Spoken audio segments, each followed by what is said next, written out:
tarde, gente querida. Começando a nossa tarde aqui, rindo, nosso fim de tarde, né? Em nome do Senhor Jesus, que o Senhor nos abençoe. Já falei com vocês, né, gente? Nós estamos no finalzinho dessa série Mulheres Mulheres da Bíblia. Mulheres da Bíblia. Embolou. Embolou meio de Mulheres da Bíblia, gente. Ô Senhor maravilhoso. E aqui estou eu, Giovana C. Ferreira, com as minhas amigas Simone Mendes e Maristela Miranda. E meu nome é Giovana C. Ferreira. E Jesus que está aqui entronizado no nosso meio. Aleluia. Obrigada, Jesus, por ser o maravilhoso da nossa vida, Pai. Muito obrigada. É um privilégio, né, gente? É um privilégio. E hoje nós vamos falar sobre uma mulher maravilhosa. Sabia que um dia, gente, eu estava lendo a palavra do Senhor, né? E eu estava justamente lendo sobre ele. Eu falei assim, ai, Jesus, que lindinha, né, Jesus? Ai, Jesus, eu queria tanto ser assim, igual ela. Quando eu tiver... Jesus, se o Senhor me der a graça de envelhecer assim, o Senhor me deixa ser igual ela. Aí Jesus virou pra mim e falou assim, meninas, Jesus falou assim, não espera envelhecer pra ficar igual ela, não. Começa a ser igual ela agora.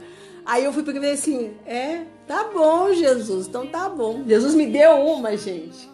Na mesma hora eu tomei tenência, falei, não, pode deixar, Jesus. Você ficando bem bom agora? Eu falei, pode deixar, Jesus, pode deixar, eu vou ser igual ela. E desde esse dia eu tomei vergonha na minha cara e comecei a ser igual essa mulher. Você sabe de quem que eu tô falando, gente?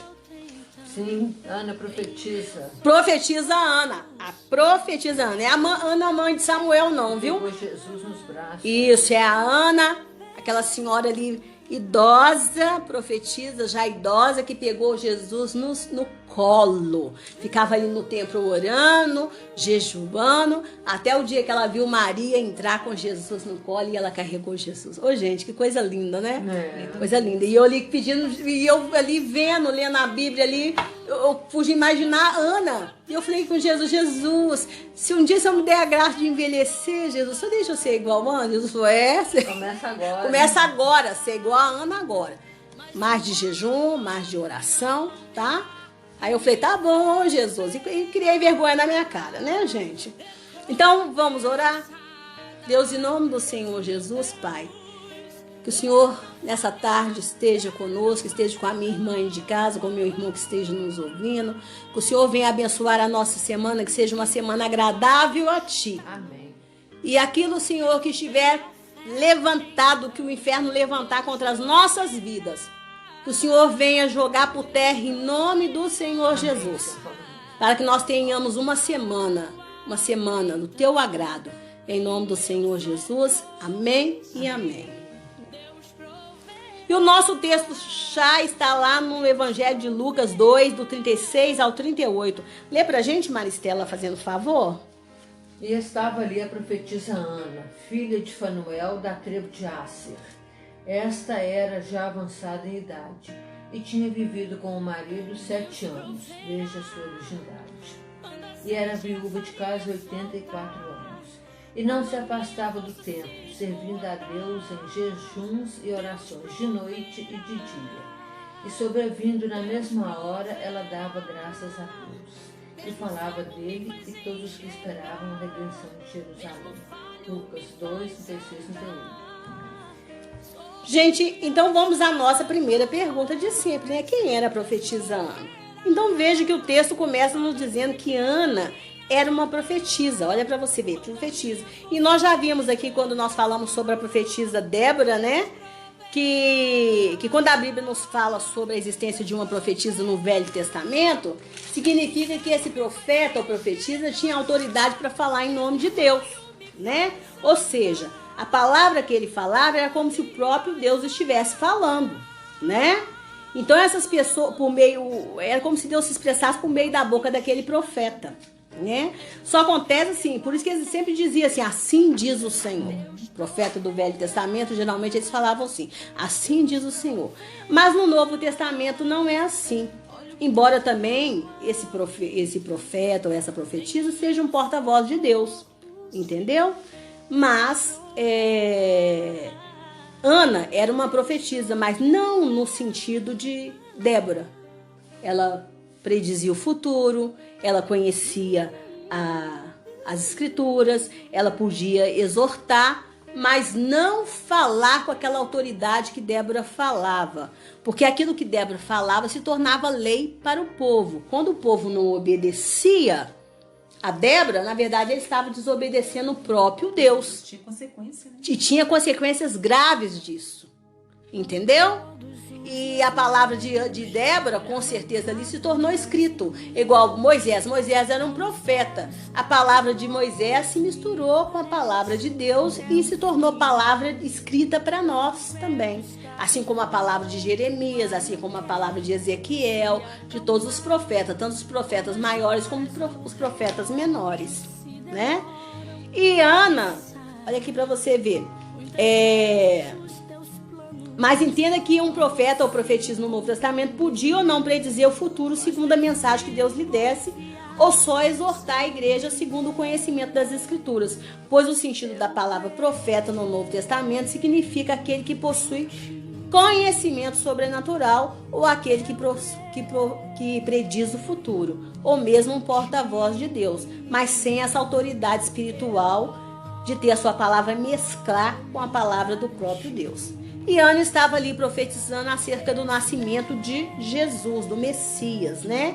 Pois ela conhecia as Escrituras. E o nome Ana significa graça, favor. E ela era da tribo de Asser, que era um dos filhos de Jacó com a serva Lia, com a serva de Lia, chamada Zilpa, né? Você sabia que Asser significa felicidade, Maristela? Está lá em Gênesis 30, 13. Embora a tribo dela tinha sido levada para o cativeiro da Síria, no ano de 722, Ana era uma remanescente dessa tribo, sabia? Olha para você ver, por isso que ali Lucas, né, fez questão de relatar que ela era uma remanescente dessa tribo, né? E o texto diz que Ana viveu 7 anos com o marido, 7 anos. Olha para você ver, a mulher casou e viveu só 7 anos casada. Pouquinho, Ana, e depois o marido morreu e ela já era viúva de 84 anos. Então veja que Ana não se casou novamente, né?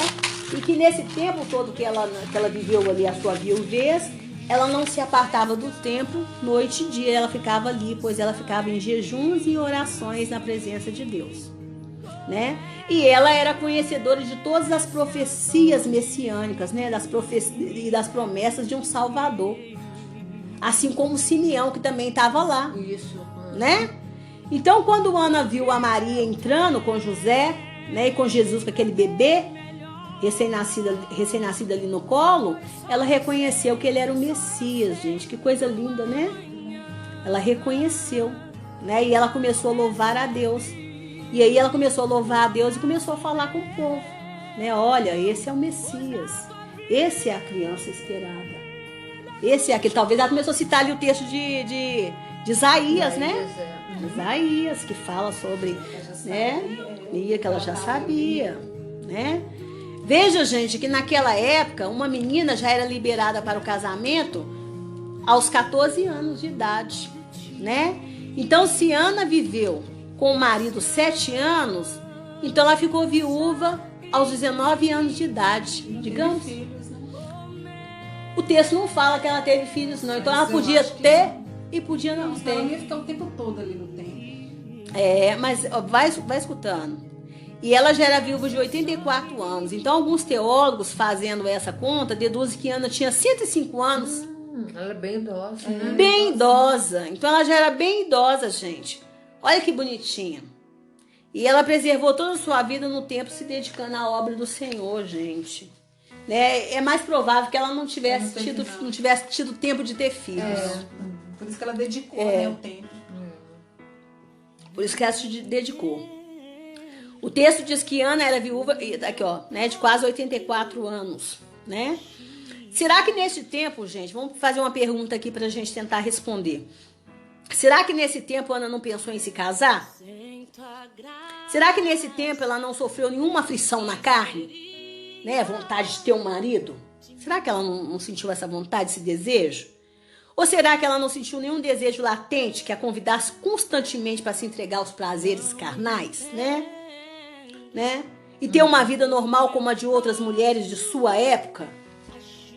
Será que durante esses anos todos ela não se sentiu tentada a sair do seu propósito divino? Porque ela era uma profetisa, gente, né? E quem é profetisa sabe que é profetisa, porque é um dom, né? É o dom que o Senhor deu. Eu não tenho que falar que você é uma profetisa, Simone. Você sabe o dom que o Senhor te deu. Você sabe o dom do Espírito Santo que Ele te deu. Você sabe, Maristela, o dom do Espírito Santo que Ele te deu. Tem gente que fala assim, eu não dou. Quando a pessoa fala, eu não tenho o dom do Espírito Santo, é porque ela não sabe que ela não tem. Às vezes, porque às vezes a pessoa vê como dom só os dons visíveis, que é o dom de línguas e o dom de profecia. Ela pode não saber os outros dons. É porque ela não tem conhecimento dos outros dons. Mas a profecia, quem tem dom de profecia sabe que tem dom de profecia, gente. É um dom visível. Visível para quem tem e para quem conhece. A pessoa sabe que o outro tem um dom de profecia, gente. É um dom notável. Né? O dom de profecia é um dom notável. Não tem como, porque tem uns dons que não são notáveis. O dom de profecia é um dom notável. E ela sabia disso. Então, será que ela não se sentiu tentada a romper com isso? E, gente, ter um dom notável é uma responsabilidade. É uma responsabilidade. Você fica ali, ó, presa naquilo ali. Você sabe que é uma responsabilidade muito grande, né? Será que ela não se sentiu tentada a romper com isso, com essa intimidade com Deus, para ter uma vida normal como das outras mulheres que não tinha esse dom? Que não tinha essa responsabilidade sobre elas? Será que ela não se sentiu tentada? Você acha, Marcia, que ela não sentiu? Ah, sentiu. Né? E eu não digo nem vida de pecado, tá, gente? Porque se Ana se casasse novamente, não era vida de pecado, não.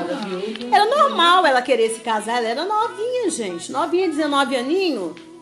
Né? Seria uma vida absolutamente normal ela querer se casar novamente. Era jovem. Podia buscar. Porque naquela época essas mulheres precisavam de marido para cuidar delas. Elas não tinham Isso. emprego, né? Isso mesmo. E se ela ficava no templo ali, gente, ela era mantida pelo templo, né? Pelo templo, com certeza. Pelo templo, né? Mas ela não, ela se dedicava ao jejum e oração. Então ela era mantida pelo templo.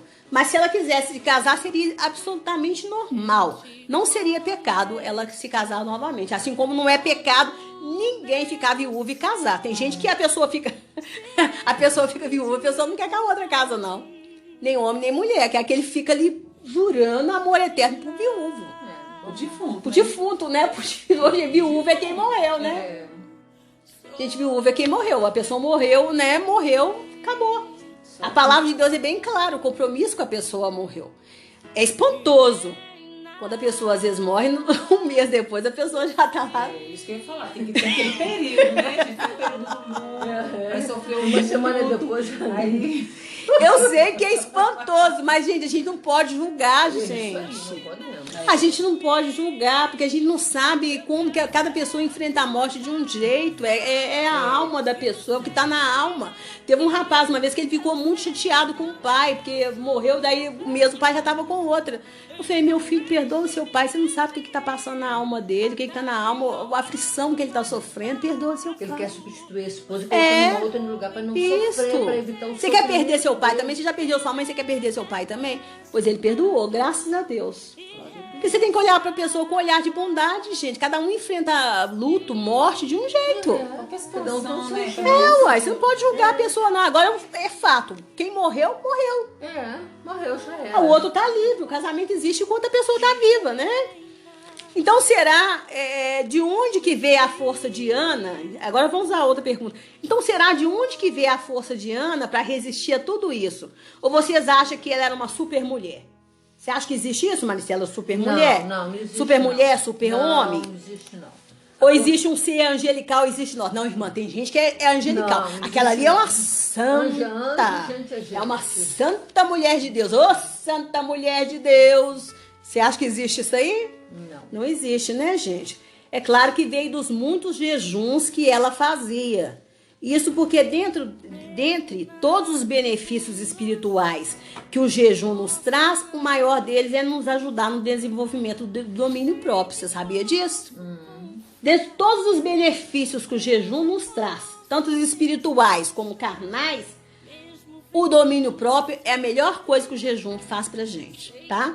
Pois entenda que uma pessoa que não se deixa ser vencida pela sua fome, ela consegue vencer tudo e todos que estão à sua volta. Veja que Jesus esteve no deserto jejuando por 40 dias. E no momento que ele teve fome, é que ele foi tentado pelo diabo. Ele não foi tentado antes, não. Nesses 40 dias ele não foi tentado, não. Ele foi tentado na hora que ele teve fome, gente. Então, quer dizer, na hora que ele estava no ápice, naquele limite ali, né? E como que ele venceu o diabo? Pela confissão da palavra, né? Então, entenda que esse é o maior benefício do jejum, que é nos ajudar a exercitar o domínio próprio, que já está em nós, colocado pelo Espírito Santo. Porque o domínio próprio já está em nós. Nós estudamos aqui sobre o fruto do Espírito, né? Os frutos do Espírito. Então, assim, já está em nós, gente. Já está em nós. Só acontece assim que quando você jejua, fica forte. Você vence. É um atleta que você vai exercitando aquilo ali, né? Você vai exercitando.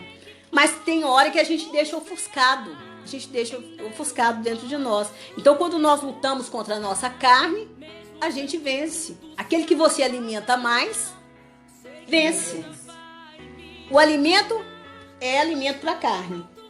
O jejum é alimento para o espírito, gente. Alimento para o espírito. Isso aí é muito simples. Mas vamos falar um pouco sobre o jejum.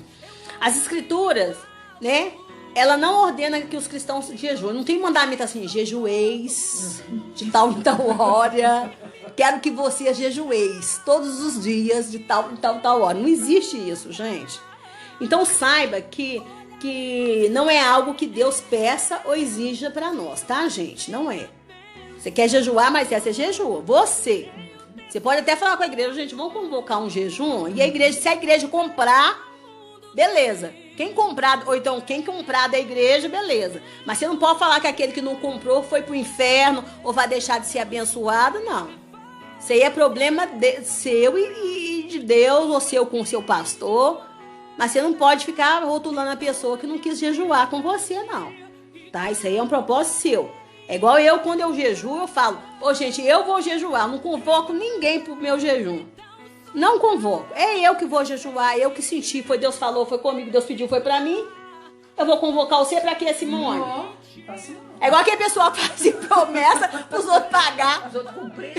Fiz promessa pra você andar descalço. Ah, tá. Ainda mais eu andar descalço. Ainda bem que você sabe que eu tenho pavor de andar descalço. Pelo amor de Deus, não é. Eu sempre achei isso errado, gente. Que é isso, gente? Tá errado. Também errado. Por que você não fez pra você subir o morro, subir as escadas? Ah, pelo amor de Deus, que é isso? Né? Ainda bem que eu nunca adoeci pra ninguém fazer promessa pra mim. Se cumprir, né? Pra mim cumprir, porque senão eu não cumpria mesmo. Ah, não vou cumprir, não. Ah, tá errado isso, gente. Que é isso? Né? Ou seja, não tem um mandamento nos mandando jejuar. Porém, a Bíblia sempre nos apresenta, gente, o jejum como algo bom, tá? Como algo bom e como algo de grande ganho. Isso aí, a gente tem que ser inteligente, tem que aguçar a inteligência espiritual pra gente ver que tem ganho nisso aí, né? O livro de Atos registra os crentes jejuando antes de tomarem importantes decisões, né? Leia aí pra gente, Maristela. E, servindo eles ao Senhor e jejuando, disse o Espírito Santo, apartai-me a Barnabé e a Saulo para a obra a que os tenho chamado. Então, jejuando e orando e pondo sobre ele as mãos, os expediram. Isso, né? Desculpa. E assim, estes enviados pelo Espírito Santo desceram a Seleuca e dali navegaram para Chipre. Atos 13:12. O outro. E havendo-lhes por comum consentimento eleitos anciãos em cada igreja, orando com jejuns, os encomendaram ao Senhor em que haviam crido. Atos 14:23, não é isso? Isso. Então, gente, jejum e oração frequentemente andam juntos. E a igreja primitiva sabia muito bem disso. E um dia perguntaram para Jesus. Leia, Simone. Por que jejuam os discípulos jejuam muitas vezes e fazem orações, como também os fariseus, mas os teus comem bem? Olha pra você ver que afronta que fizeram pra Jesus. O pessoal é atrevido. O pessoal atrevido. Foram lá atrás de Jesus. Olha pra você ver aqui. Vai ver, era discípulo de João. A gente fica com fome, vocês aí só bebendo e comendo. Né? Mas precisava, gente, jejuar? Não. Jesus estava com eles, gente. Com Jesus do lado deles, eles não tinham necessidade de nada, gente. Pelo contrário, eles estavam andando em novidade de vida, porque eles estavam experimentando as maravilhas do reino de Deus. Nós vamos falar nas nossas próximas séries, nós vamos falar aqui sobre cura e libertação. E nós vamos ver muito sobre legalidade espiritual que se dá para Satanás. Com Jesus presente, não precisava ter essa questão de confissão de pecados, né, de arrependimento, porque era Jesus, gente, era o próprio Jesus. Por isso que quando o próprio Jesus voltar, acabou essa vida de sofrimento, porque as legalidades de Satanás, para começar, ele vai ser acorrentado. Isso. Não é? Agora, gente, quando Jesus voltou para o Pai, gente, nós estamos aqui debaixo de muita legalidade que nós damos para as trevas. Nós damos legalidade para as trevas. Nós damos por causa das mágoas, por causa das nossas atitudes. E tem gente, que fica com uma cara que eu não vou nem falar aqui, mas fica com uma cara na hora que chega as consequências para ele pagar. Na hora que chega a conta para ele pagar, ele não quer pagar a conta. O diabo vai lá e fala, eu quero a minha conta. Eu quero receber. E Deus tem que ser justo com todos. E a pessoa não quer receber, não quer pagar. Fica com a cara lá de, tô sendo injustiçado. Tô sendo injustiçado. E põe a igreja inteira para orar, a igreja inteira para jejuar. E não vai ter jejum que vai dar jeito. O que vai dar jeito é pedido de perdão. É pedido de perdão. É oração, ainda falar assim, ó, Senhor, na hora que passar, que realmente passar esse período de consequência, a minha sorte vai mudar. Mas até lá eu vou ter uma vida reta com o Senhor. Davi jejuou, orou e passou a consequência dele? Não passou, não. Ele enfrentou tranquilo ali, né? Agora aqui com Jesus aqui eles precisavam. Era o próprio Jesus, gente. Era o próprio Jesus, né? Mas apesar de o jejum nas escrituras estar quase sempre relacionado à comida, há outras maneiras de jejuar, sabia?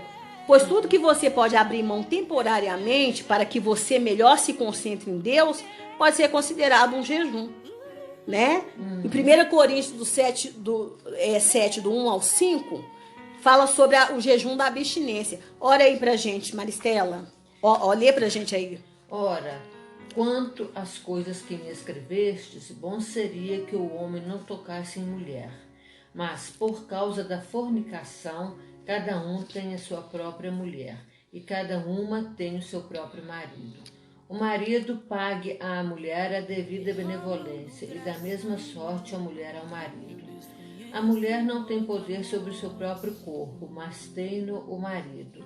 E também, da mesma maneira, o marido não tem poder sobre o seu próprio corpo, mas tem-no a mulher. Não vos priveis um do outro, senão por consentimento mútuo por algum tempo, para vos aplicardes ao jejum e à oração. E depois ajuntai-vos outra vez, para que Satanás não vos tente pela vossa incontinência. 1 Coríntios 7, 1, 5. Tá vendo? Esse era um jejum da abstinência sexual, né? Por um tempo, mas com consentimento mútuo. Porque o marido é dono do corpo da esposa. A esposa vai falar, não toca em mim não, que eu tô de jejum. Uai, que isso, gente? Tem que ser em comum acordo. Comum acordo. Né, né? Tem marido aí que não tá querendo uma mulher mais, fala que tá de jejum, a gente. Que é isso? Pode isso não, né? Não sei não, Deus conhece o coração. Deus conhece o coração da pessoa, do casal, né? O jejum deve ser limitado a um determinado período de tempo, gente. Principalmente quando o jejum é de alimento, tá? Longos períodos sem comer fazem mal ao corpo. Entenda que o que faz mal ao nosso corpo também não pode agradar a Deus. Porque o nosso corpo é templo do Espírito Santo, tá, gente? Tem gente aí que tá querendo emagrecer e fica horas e horas sem comer. Então não pode. Então entenda que o jejum não é para punir a nossa carne, mas para que a gente se concentre em Deus, né? O jejum também não deve ser considerado como um método de dieta, que eu acabei de falar aqui. Não jejue para perder peso, mas para ter um relacionamento mais profundo com Deus. Porque só de você ficar com fome não adianta. Você tem que ter um momento de oração, de ouvir o Senhor falar com você, de você falar com o Senhor, mas ouvir Ele falar com você, né? Então assim, todos podem jejuar. Alguns podem não conseguir jejuar de comida. Os diabéticos principalmente, né? Eles o diabético não pode fazer jejum, né? Mas todos podem temporariamente abrir mão de algo para se concentrar a Deus, não é mesmo?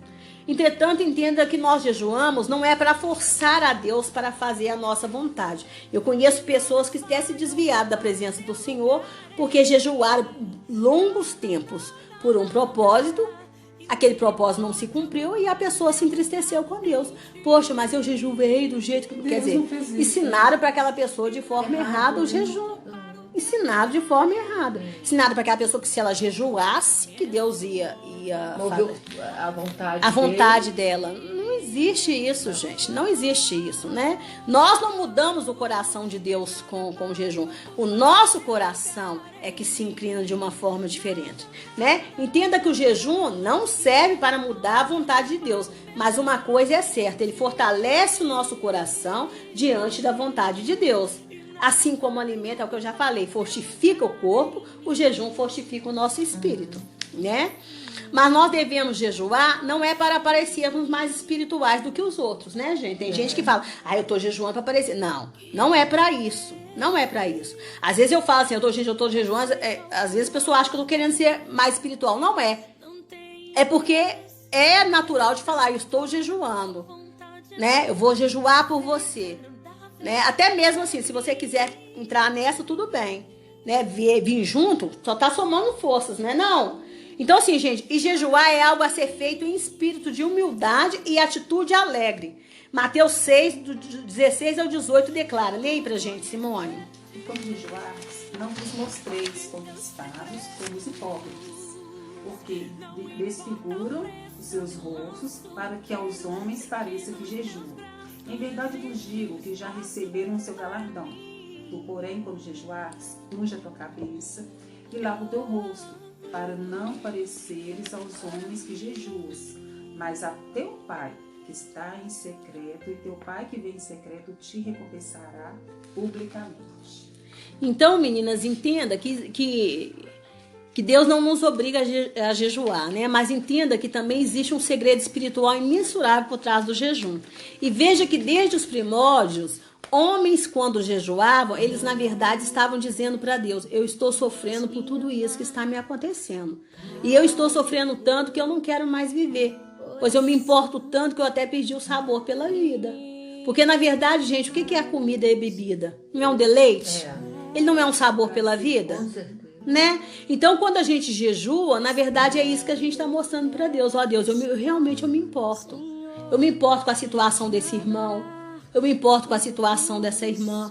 É por isso que eu estou jejuando, Deus. Sabe? Então, assim, e eu creio que o Senhor pode mudar essa situação. Sabe? Eu estou triste, eu realmente estou triste com essa calamidade que está acontecendo, Senhor. E eu creio que o Senhor pode mudar. Se o Senhor quiser mudar, Senhor. Mas aqui eu estou manifestando a minha tristeza. O jejum é isso que você está dizendo para Deus, você entendeu?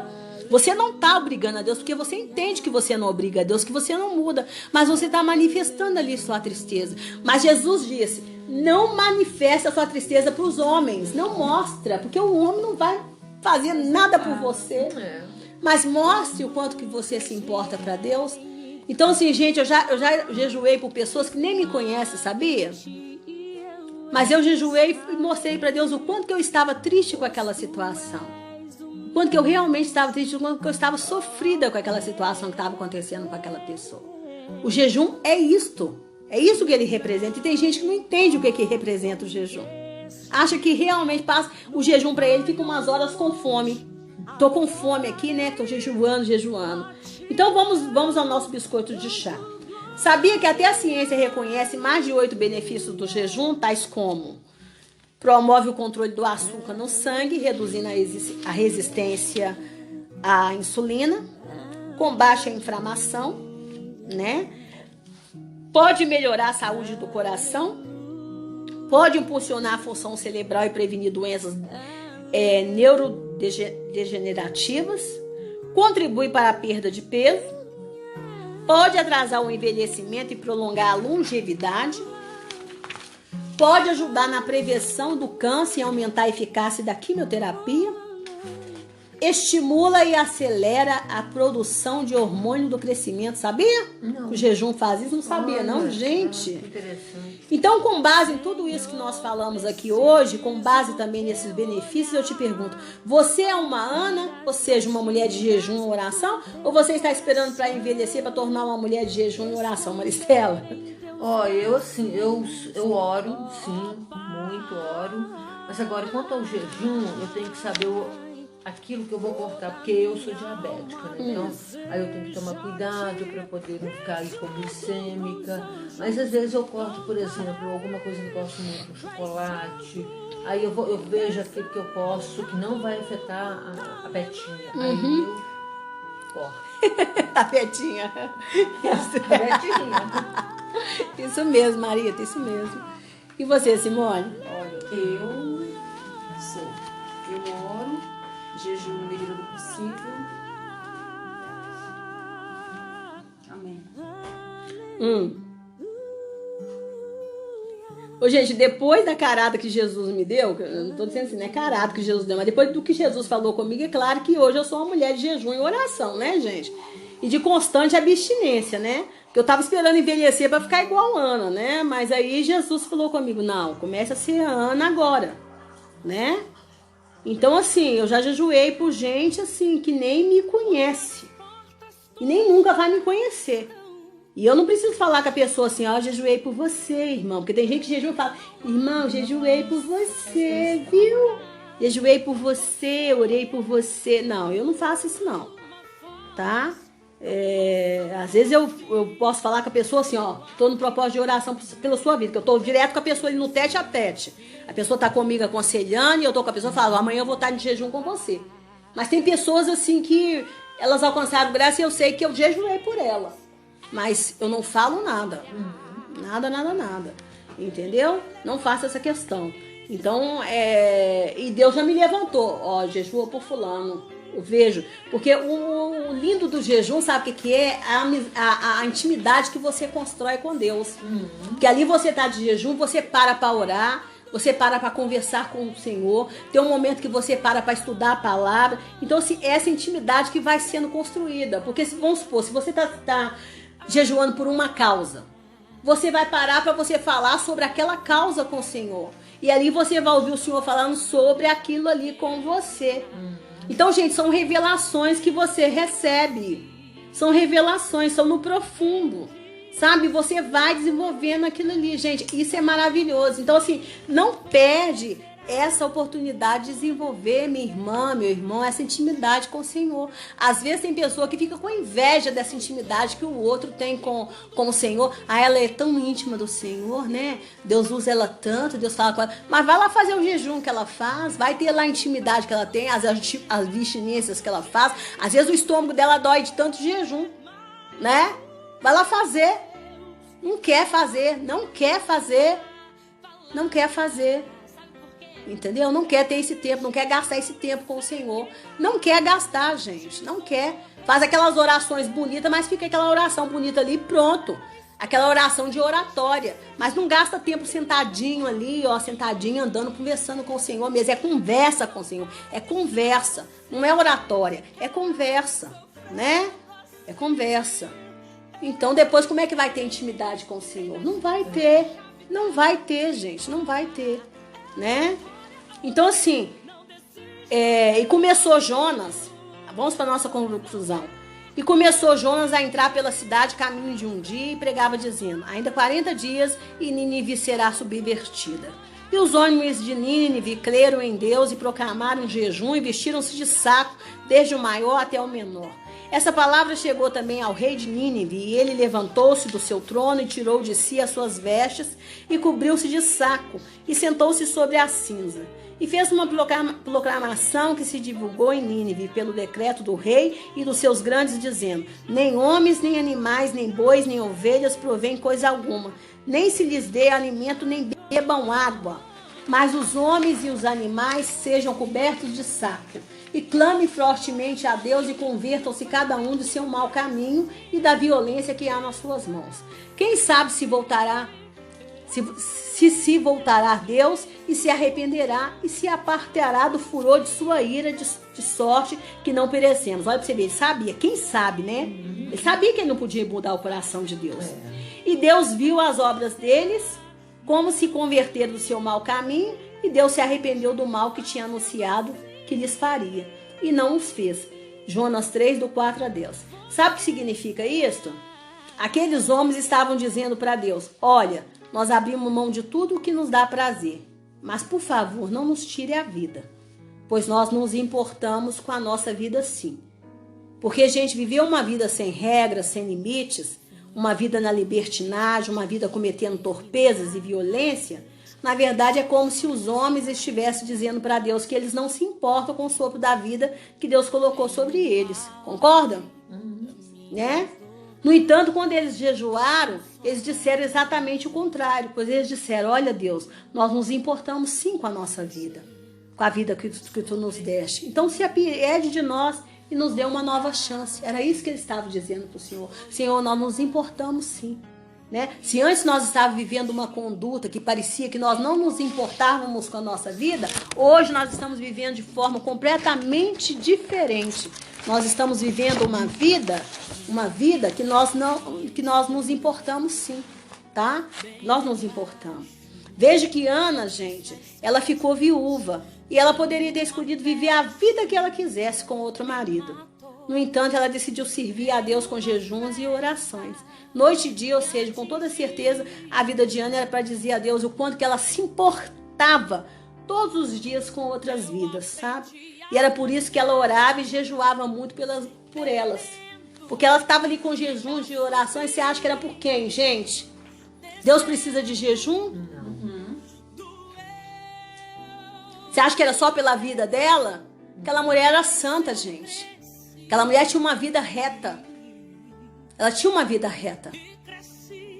Ela jejuava pela vida das pessoas que estavam ali. Por Israel, pelo pecado de Israel, para que o Messias viesse logo, naquele tempo ali da vida dela, para que ele nascesse logo. Porque Isaías profetizou, mas não falou o tempo. Não falou o tempo. Israel estava na mão de Roma, né? Na mão de Roma. Roma massacrando eles. Estava sofrendo um massacre ali todos os dias, uma vida ali que era terrível, de escravidão. Não era nada fácil. Então ela jejuava ali, ela orava ali, ela intercedia pelo povo. O povo pobre era um povo sofrido, um povo que não tinha às vezes nem o que comer direito. Até hoje, o pobre sempre foi o povo mais massacrado. Né? E ela estava ali oferecendo jejum e oração. Ela estava dizendo para Deus noite e dia que ela se importava com a situação daquele povo. Quando Deus fala assim, eu procurei alguém que estivesse na brecha. É na brecha. Ou seja, alguém que está ali disposto a tampar o pecado. Tampar aquele buraco. Aquele buraco. O diabo, os anjos do Senhor estão ao nosso redor. O diabo está ao derredor para ver se tem brecha para ele poder entrar e tragar. Sabe? Então Deus procura alguém que esteja na brecha para tampar aquilo ali. Para tampar. Quando nós oramos, quando nós jejuamos, nós nos fazemos um com Jesus. Nós somos intercessores. Nós somos intercessores. Jesus é o nosso intercessor, nosso maior intercessor. Então, nós temos que ter esse coração de Ana. Esse coração de Ana, né? Para que Deus nos dê um coração de Ana que realmente se importe com as vidas. Nós vamos orar, que nos cercam. Que possamos sair do nosso egoísmo, tá? Às vezes nós sofremos tanto por causa do nosso egoísmo. Às vezes você está sofrendo aí, minha irmã, meu irmão que está me ouvindo, por causa do seu egoísmo, tá? Apóstolo Tiago fala assim, orai uns pelos outros para que saremos. Entenda que às vezes nós somos tão doentes, por quê? Porque nós não saímos da nossa concha de egoísmo, né? E Deus te deu dons, tá? Mas você tem medo de exercê-lo. Será que é medo do diabo? Será que é? Tem medo do diabo não, minha irmã. Você tem que ter medo de pecar, viu? Porque uma vida de pecado, isso aí que você tem que ter medo. Medo do diabo, você não precisa ter medo de diabo, não. Uma vez uma irmã me entregou uma profecia, eu era nova convertida. Que ela me via orando, ela falou assim, irmã, eu não sei por onde que você vai passar, mas eu te vejo você orando com tanta força assim, você enfrentando o diabo mesmo. E eu fiquei assustada na época, eu falou o diabo, a gente assusta quando a gente é novo convertido, né? Todo novo convertido tem medo do diabo. A gente tem que ter medo de pecar. Porque Jesus fala, não tenha medo dos homens, que pode matar o seu corpo. Né? Os homens, geralmente, eles estão a serviço do diabo. Nós temos que ter medo do Senhor, que além de matar o nosso corpo, ainda pode nos condenar no inferno. Então nós temos que temer ao nome do Senhor. E temer o nome do Senhor é ter uma vida de santidade. Então se você tem uma vida de santidade, você parte para cima do diabo com tudo. Com tudo, com tudo. Tem essa vida de santidade, essa vida de oração, essa vida de jejum, sabe? E o jejum vai te ajudar a ter domínio próprio sobre a sua carne, que te leva ao pecado, que quer te levar ao pecado, que quer te fazer pecar, ter pensamentos impuros, ter desejos impuros, ter condutas impuras. Parte para cima do diabo. Ana teve uma vida reta, não é porque ela era super mulher, não. É porque ela era uma mulher de jejum e de oração, que sabia dominar a carne dela nesses 84 anos. Então aprenda a dominar a sua carne e parte para cima do diabo com tudo. E seja uma mulher de jejum e oração por outras vidas, por outras pessoas. Seja bênção enquanto você estiver aqui. Porque na hora que você partir para a glória, lá você não vai mais poder dar glória a Deus. Lá você não vai poder mais contar o que Deus está fazendo por meio de você. Não vai poder mais contar. Não vai poder mais. Por mais que seja maravilhoso, você não vai poder mais contar. Sabia, Maricela? Não vai poder mais contar. Não vai poder falar assim, não, ontem Deus me usou para orar por uma irmã, Simone, que foi uma benção. Não vai poder mais contar. Não vai poder mais andar em novidade de vida. Então o momento é aqui, de trabalhar para o Senhor é aqui, de exercer a obra do Senhor é aqui, de ser bênção para o Senhor é aqui. Parte para cima do diabo com tudo, em nome do Senhor Jesus, com toda a força e coragem. Se santifique e parte para cima dele. Saia do seu egoísmo. Às vezes está sofrendo por causa do egoísmo, e na hora, em vez de orar para as pessoas, vai chorar. Vai chorar, ficar choramingando, contando derrota. Não, tem que falar assim, ó, minha vida tá assim, ó. Tem que saber fazer traçado de vida, ó. Minha vida tá assim, ó. É por causa disso aqui, ó. Eu no passado, eu fiz isso e isso aqui. Mas é assim, bola pra frente. Vai acabar esse período de consequência. Vai acontecer isso e bola pra frente. E na hora que passar esse período de consequência, eu vou triunfar em nome de Jesus. Porque eu não plantei mais, não. Eu não plantei Giló. Então eu não vou colher mais Giló. Não é isso? Tô falando pra quem não gosta de Giló, né, gente? Pra quem gosta, vai ser... Né? Eu não plantei coisas amargas e ervas amargas. Então eu não vou colher ervas amargas.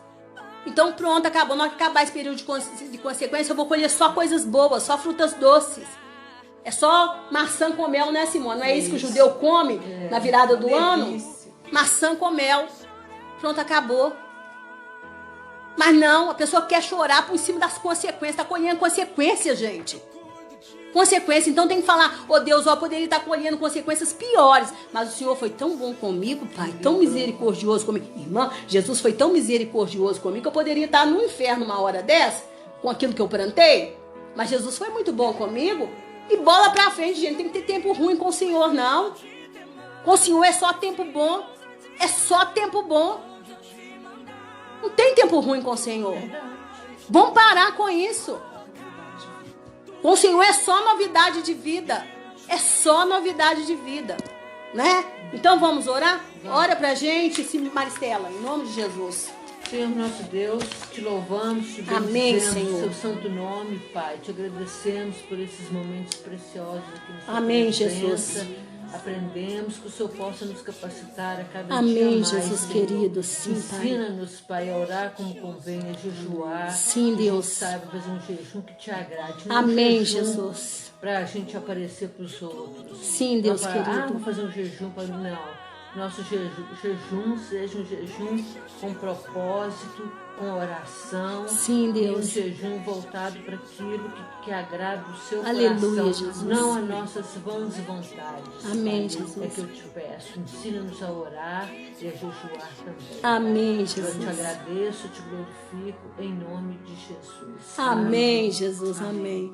Ô, gente, espero que você tenha sido abençoada, minha irmã e meu irmão, em nome do Senhor Jesus. Ó, um beijo e aguarde, hein? Que nós estamos vindo aí, com cura e libertação, em nome do Senhor Jesus, hein? Beijo, beijo, beijo. Beijo. Com Deus. Tchau.